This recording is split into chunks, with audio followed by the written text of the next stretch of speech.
Hi everyone and welcome back to my channel. It's been a long time since I last made a video, so welcome back. Today I'm going to be talking about an audiobook I recently listened to called Can't Spell Treason Without T by Rebecca Thorne. Now this one is what they call a cosy fantasy, so it's set in a fantasy world but it's got the feel-good factor, and it's usually got like a homely type setting, and from there they go out and they have adventures. So this one was slightly different because I found it had a lot more action in it than I was expecting, and I absolutely loved this. It tells the story of Raina, who's a private guard to the queen of this queendom, which is sort of closed off from the rest of the world.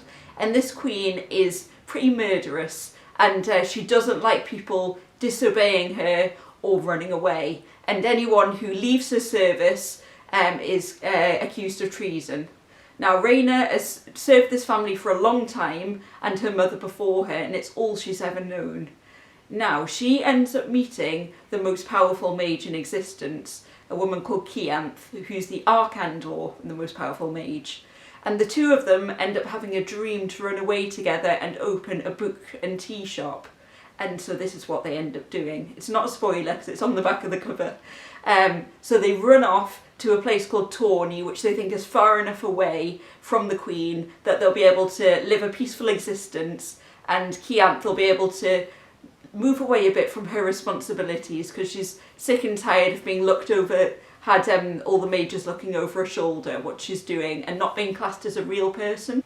So they move to Tawny. While they're there, the story focuses on the adventures that they have and how they can actually learn to live a normal life when they have these responsibilities hanging over them and these people possibly pursuing them, and will they ever be able to live the life that they dreamed.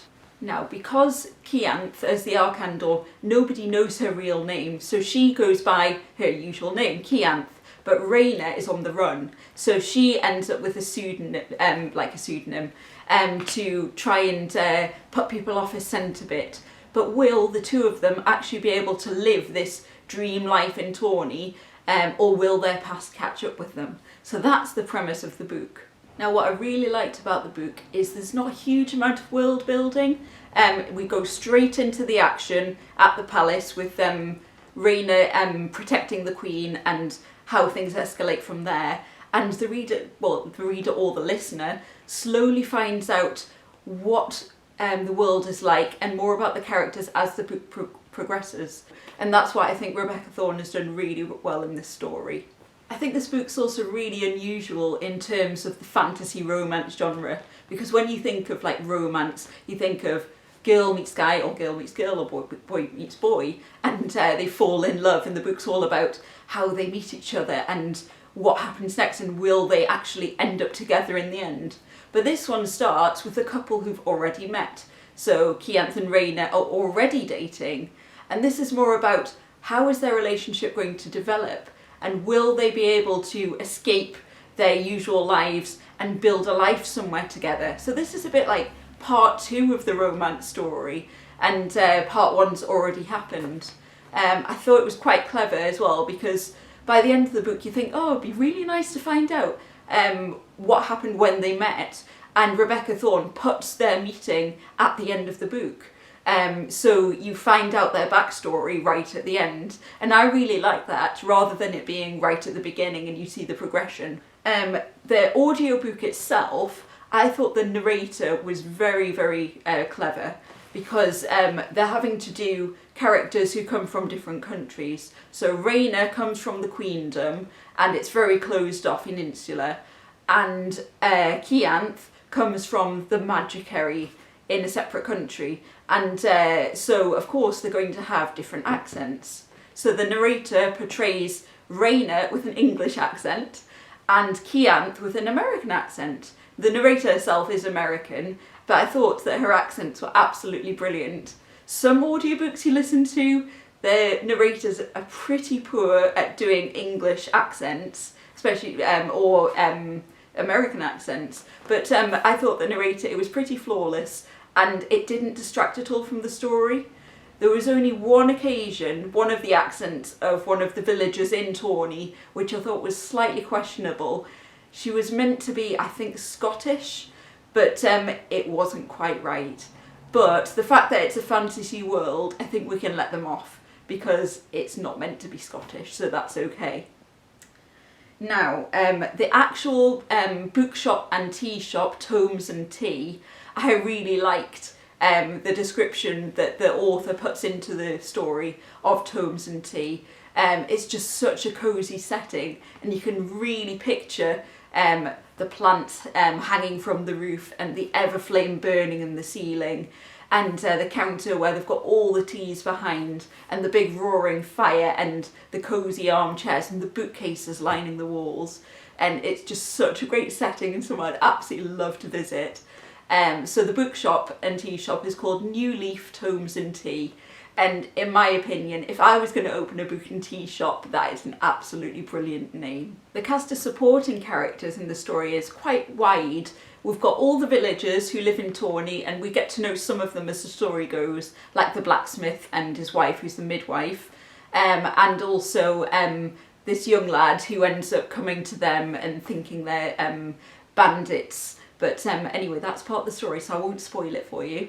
And also you've got the two lords of the manor who battle it out and constantly fighting each other for power in the town, and I really like how their relationship develops as the story goes on. The story itself has got a good mix, I feel, of cosier like cottagey scenes in the book and tea shop, and just descriptions of what they do in their day-to-day lives, as well as a lot more action scenes. And I loved that, and I was very surprised by how much action and mystery and adventure scenes and storylines we have in the story. I found the story to be a lot less predictable than other books I've read of the genre, and I think this is because of the amount of action scenes and outside characters coming in who you might not expect, the story going in different ways. So I enjoyed that immensely. And there were actually a lot of loose ends at the end of the book, and I was thinking, oh no, is this a one-off and we're never going to find out? But I'm very pleased to tell you, and found out myself, that there is a sequel called A Pirate's Life for Tea. Now, the first book in this series is coming out in the UK on the 9th of May. It's already out in the US. This came out about 2 years ago, I think. And I think the sequel is out there too, but I presume the sequel will be coming out here before too long. And again, I just wanted to say a massive thank you to Tor Books and Macmillan UK Audio for giving me this early copy of the audiobook, and so I can do this review for you. Now, if you'd like to follow me on my YouTube channel, please subscribe and click the bell notification so you can get notifications when I do future videos. Or if you'd like to, you can also follow me on Instagram. I've been doing a lot more on there lately, so if you search for my handle, which is cover2cover stories, and then you can follow me on there, where I post my latest reviews and any book talk and book chat. Please do have a look on there if you're on Instagram. I'll be posting another review shortly, so please do subscribe and follow me.